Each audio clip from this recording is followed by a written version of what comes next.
Sveiki, su manimi šiandien yra mano draugė Gintarė. Ką tik nufilmavome filmuką, kuriame rodėme brunetės ir blondinės makiažo skirtumus. Jeigu jums yra įdomu, žiūrėkite šį video toliau.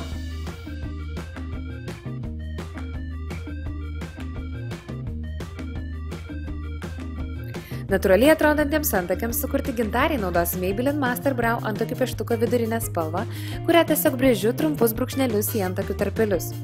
Šviesiaplaukių antakiams paryškinti rekomenduoju naudoti keliais tonais tamsesnius už plaukus antakių priemonių atspalvius, o brunetėms keliais tonais šviesesnius už plaukus antakių dažų atspalvius.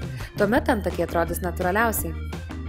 Na, o savo naudoju tamsiausią pieštuko atspalvį, kuris yra šiek tiek šviesesnis už mano plaukų spalvą.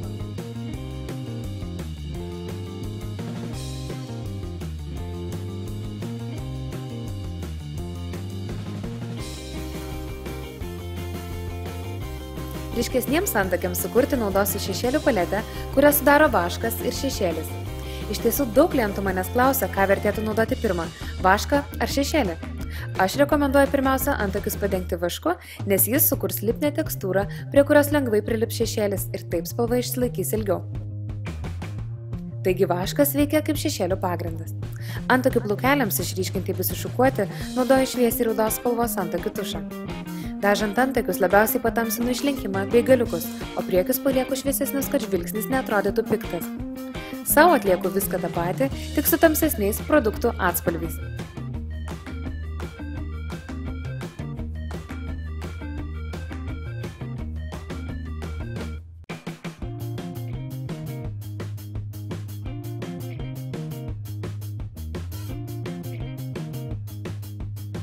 Na ir kaip be draugių pasimavimo? Šviesių plaukų savininkėms visuomet rekomenduoju naudoti šiltus persikinius skaistalų atspalvius. Aš pasirinkau Lancome skystus skaistalus, nes Gintarės oda yra sausa, todėl kreminiai arba skysti produktai ją sudrėkins ir atrodys gaiviau. Svarbiausia produktai tapšnoti skruostus, o ne trinti, kad spalva būtų tolygi.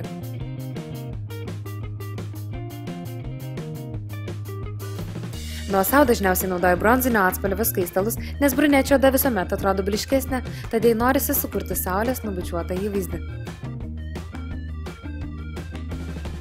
Laikas manam ypač mėgstamam produktui – highlighteriui.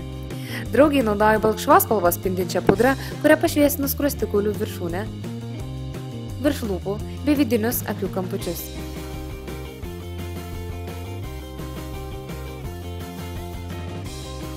Na, o brunetėms arba labiau įdegusiams merginoms visuomet rekomenduoju naudoti nude atspalvio highlighterius, kurie sukuria bronzinį spindesį.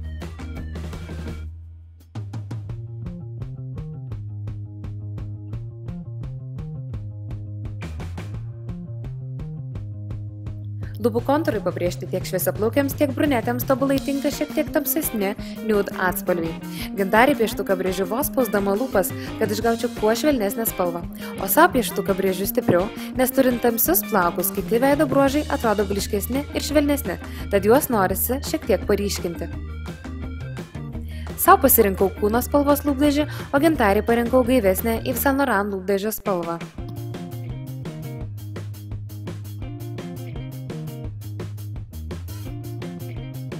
Ryškesnių lūpų mėgėjams rekomenduoju rusvus atspalvius brunetėms, o persikinius šviesiaplaukiams, kurie taip pat gražiai derės su skruostų spalva. Sau naudojau Lancome, o Gintarei L'Oreal lūpdažį. Selfie time! Na ir galiausiai vakarinę makiažą arba nebijančiams išsiskirti rekomenduoju tamsius bordo atspalvius brunetėms ir skaistesnius į oranžinę pusę linkusius raudonus lūpų dažus blondinėms. Noriu pabrėžti, kad nebūtina laikytis visų taisyklių, raginu eksperimentuoti, na o čia parodžiau savo asmenines rekomendacijas.